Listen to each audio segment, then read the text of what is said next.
New powerful earthquake rocks southern Turkey. Pakistan to dispatch 100,000 winterized tents to Turkey. Blinken visits Quake-Hit Turkey, pledges $100 million in additional aid. Biden visits Ukraine. Peace activists ask U.S. to resist escalation. Discrimination pushing French Muslims to jobs abroad. Israeli missiles target Damascus overnight, killing 5.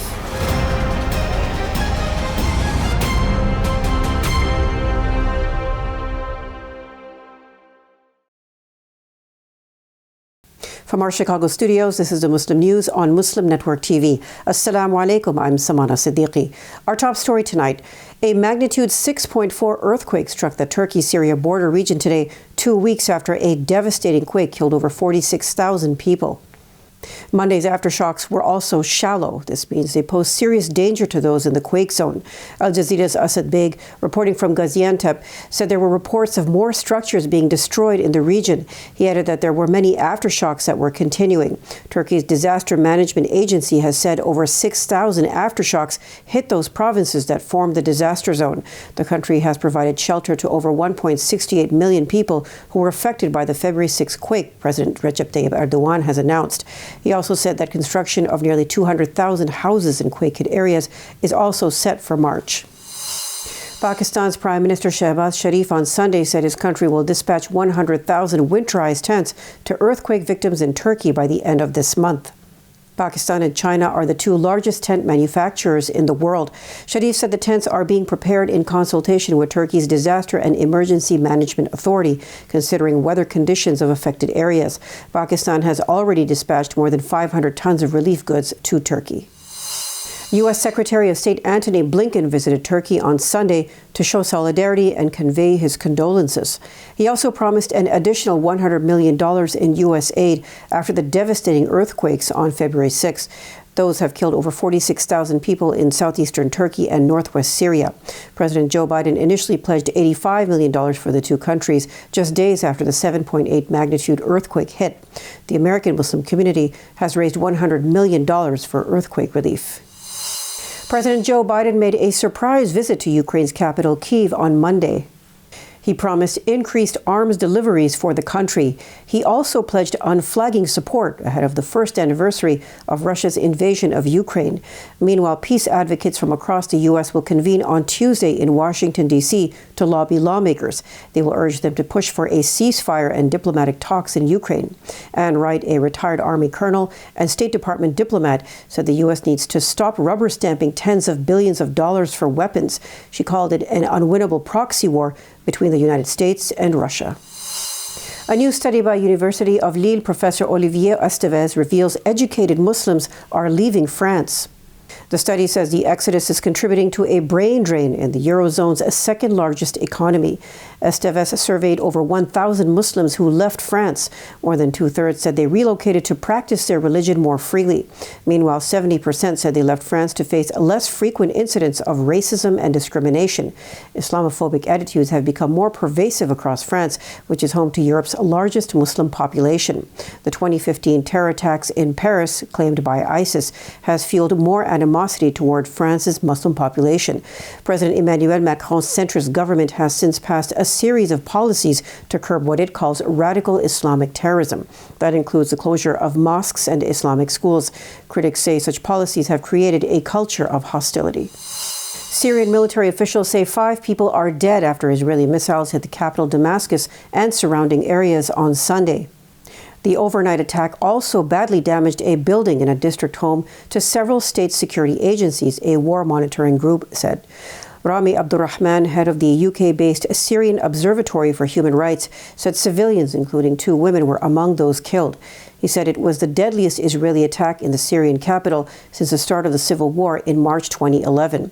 The strike cratered a road and wrecked a 10-story building in the city's Kafr Sousa district. It is home to senior state officials and Syrian intelligence headquarters, the group said. A woman was also killed in the capital's Mazra'a district, possibly hit when Syrian anti-aircraft munitions crashed down, the observatory said. It was not immediately clear who was the intended target of the strike.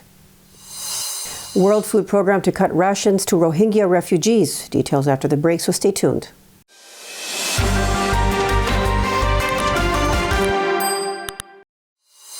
Several international human rights organizations have expressed concern about the World Food Programme's plan to reduce food aid to Rohingya refugees in Bangladesh. The United Nations program this week declared it would cut food rations to Rohingya refugees in Cox's Bazar by 17% starting March 1st. Since 2017, Bangladesh has sheltered over 1 million Rohingya refugees. They fled genocide at the hands of Burma's military. The UN agency noted the decision to cut food rations was due to a sharp drop in international funding. John Quinley, director of Fortify Rights, told Andalu agency the consequences could be devastating for Rohingya refugees. The UK-based Burmese Rohingya organization on Saturday said food security has been a major issue in the camps even before the WFP's ration cuts were announced. Bangladesh does not allow Rohingya refugees to work, making it unclear how they will feed themselves. Exiled Uyghur artist Ekrem Emin has rebuilt his life and career in the Norwegian city of Sandvika. Emin was once a prominent member of the artist establishment in Urumqi, the capital of East Turkestan in northwestern China, which the Chinese government calls Xinjiang. He left China as the country began building mass internment camps and launching an unprecedented campaign of genocide against Uyghurs and other minorities in 2017. Emin's artwork was displayed in major restaurants and hotels in China. In Norway, he leaves his artwork anonymously along the banks of a stream running through the city near Oslo. Norway's Budstikka newspaper in October 2020 called him the mysterious artist. The walls of Ekrem's studio inside a local museum are covered with depictions of traditional Uyghur life. They portray musicians, sand dunes, architecture, clothing drawn on dried gourds, or carved on deadwood.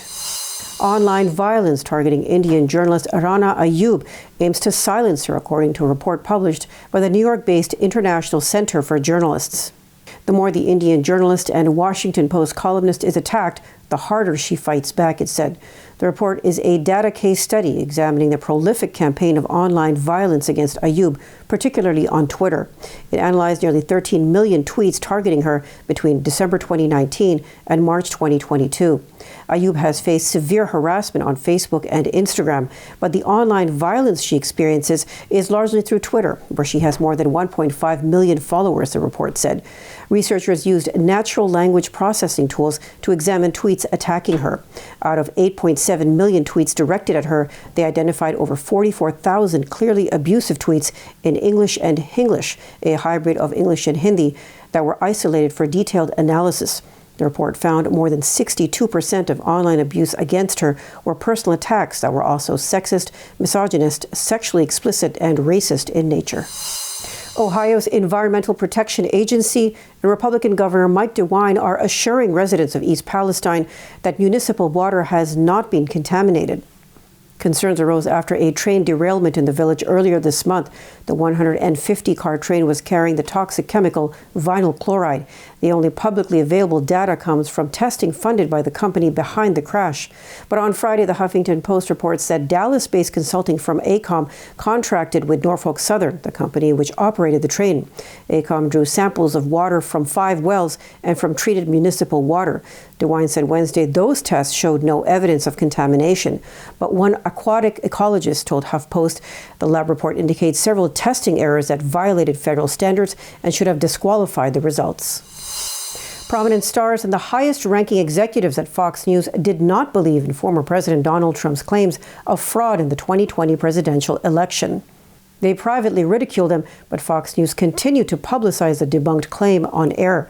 Fox News hosts repeatedly singled out the election tech company Dominion Voting Systems for rigging the election. Dominion sells electronic voting hardware and software. The company is now suing the Fox network for defamation and is seeking $1.6 billion in damages. Court filings show that Dominion said Fox News hosts thought Trump's claims were lies. Right-wing hosts Tucker Carlson, Sean Hannity, and Laura Ingraham are among those named in the lawsuit. Leaders of the far-right Proud Boys group are urging the Justice Department to force former President Donald Trump to testify. The group is accused of plotting to use violence to keep Trump in power. Attorney Norm Pattis said in court on Thursday it's the government's obligation to produce him. His client, Joseph Biggs, is among 5 defendants accused of engaging in a seditious conspiracy to attack the U.S. Capitol on January 6, 2021. Pattis was joined in the subpoena effort by attorneys for co-defendant Dominic Pezzola. He said he needed the government's help to serve a subpoena on Trump. The U.S. Secret Service continues to protect the former president. In the weeks before January 6, 2021, Proud Boys leader Enrique Tarrio shared information about his group's planned activities with a D.C. police lieutenant. That officer passed the information along to top intelligence officials in the U.S. Capitol Police, Tarrio's attorney said Wednesday. A Rhode Island state representative is pushing to make Eid al-Fitr a statewide holiday. Representative Enrique Sanchez is pushing for recognizing the celebration at the end of Ramadan. Sanchez said many people in his community and students in Providence schools identify as Muslim. He said passing the bill would serve as a symbol of inclusion and educate non-Muslim community members about another culture and religion. Yusuf Bahra, a real estate developer who moved from Syria to Rhode Island 30 years ago, supports the measure. Bahra said Muslim parents have to ask teachers for the day off so families can celebrate Eid together. So far, no U.S. state observes the Islamic holiday, although some public school districts do close for it. In 2015, New York City was the first big city school district in the U.S. to announce that it would close its public schools in observance of both Eid al-Fitr and Eid al-Adha, the other most important Muslim holiday. Coming up next after the break is our in-depth analysis segment, so stay tuned and we'll be right back.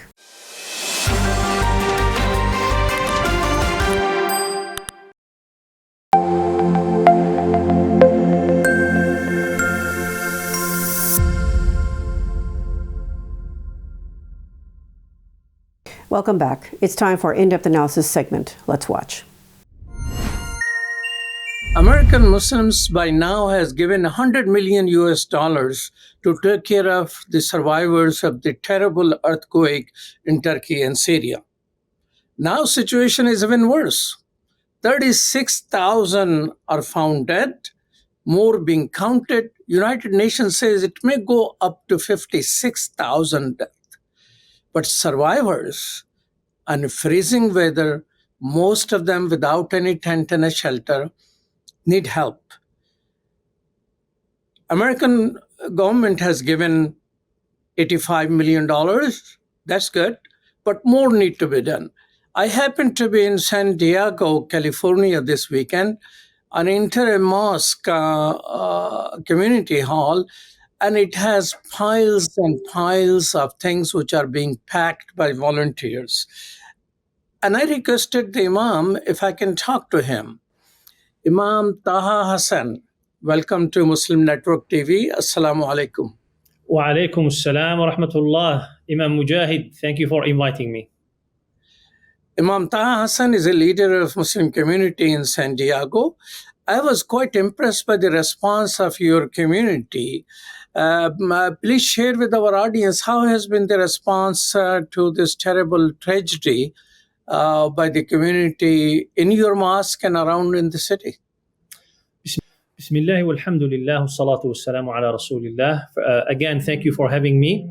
And the response, as you have seen, was really overwhelming. And this is not only at this moment after the earthquake in Turkiye and Syria, but every time there is something going on in the Muslim world, all over the world, my community always takes action and try to help as much as possible. And this time, alhamdulillah, the response of the community was great as usual. We have received a lot of donations, as you have seen in our masjid, and not only our masjid, but many masajid in the San Diego area, and also I can easily say more than 100 masjid in Southern California. So how much were raised in your masjid, and what do you think about the other mosque? Any estimates?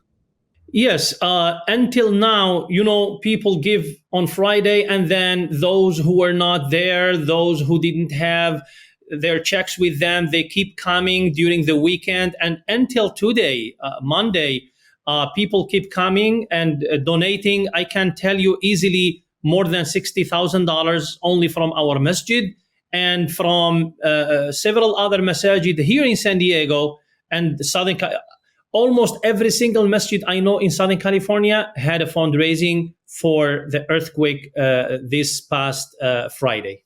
Now, I entered your community hall and I saw boxes and boxes of material being packed. What material is being collected and who is packing them? Yes. By the way, this is a project that we have coordinated with the Turkish consulate in Los Angeles. So we are working with them, collecting blankets, winter clothes, mainly winter coats and jackets, baby food, diapers, and first aid kits. So this is what we have packed in the boxes. Alhamdulillah, we had a lot of volunteers showing up, sorting out, and packing. And actually, this morning we sent a truck and another U-Haul trail to the collection point in Long Beach, California. So they are shipping from there to Turkey through Turkish Airlines. So, do you have any information about other mosques in Southern California? Are they all doing the fundraising and collection of material? Are there some congregations other than Islamic congregation involved in these things? Yes, there are, under the umbrella of the Shura Council of Southern California, that is also helping coordinating this effort. Most of the masajid, almost every masjid I know, they did or they were part of this campaign, and they did the fundraising on Friday. Not only masajid, but also like here in San Diego, we had non-Muslims from our neighborhood. Once they saw my interview in the local media outlets, they started coming to the Islamic Center, and they started donating whatever they could. Here in San Diego also, we have in Balboa Park what we call the Hall of Nations, and part of the Hall of Nations there is the House of Turkiye, and they are doing the same thing. Actually, on Saturday I had a phone call with the head of this organization, and they are coordinating with us. They are doing the same thing. Even groups within San Diego, just in neighborhoods, when they know that there is a Muslim living over there, the neighbors started reaching out to their Muslim neighbor and giving them the donations, and the Muslim neighbor brought the donations to the Islamic Center. Also, interfaith groups. We have several interfaith alliances here in San Diego, and some of them, they reach out to us at the Islamic Center, and they are helping us with the monetary and financial donations, collecting financial donations for the victims of the earthquake. Now, how does this happen? People see the news and they plan on it their own, or there is a call goes around in the Muslim community to do certain thing and people respond to it? No, just using the local media and advertising on social network platforms that we have, on our website, word of mouth. So this is how people knew about this campaign, especially people who are connected with the Islamic Center of San Diego through social media outlets. They knew, and they spread the word, and they started their campaign. Actually, one of the churches sent me the other day, and the lady said that, I would rather send my donations through a trustworthy institution like yours. And alhamdulillah, we are very proud that we have this position within the larger society where people trust us to give their donations and for us to deliver their donations to those who are in need. While you're talking about people of other faith and neighbors, share this with me. Is this idea of, mosques in America have this tradition, some disaster or something happen or another mosque is being built, and mosque allows people to come in and raise funds for that particular cause. Is this a unique American Muslim tradition, or American churches also do the same thing? I think there are so many houses of worship and faith-based organizations that they do this. But I can tell you that it depends to our own, as Muslim institutions and Muslim community. It depends to our own engagement, our own involvement. If we are involved with other interfaith alliances and interfaith groups, and we are active with them, automatically, whenever there is something going on, they know where to go. So maybe in other places where maybe masajid are not that really involved in the interfaith work. I don't know what will happen over there. But in our case here in San Diego, the Islamic Center of San Diego is part of every single interfaith alliance that we can hear about. And this is how they know us. This is how they trust us, because we have been working for so long together and doing everything positive possible on the ground. Well, Imam Taha, thank you so much for your time. Truly appreciate it. You are very welcome. Thank you so much. Thank you. That's all from our Chicago studios tonight. Thank you for tuning in. You can find previous episodes and more on our YouTube or Facebook. For more content, keep watching Muslim Network TV or visit muslimnetwork.tv. Salam and good night.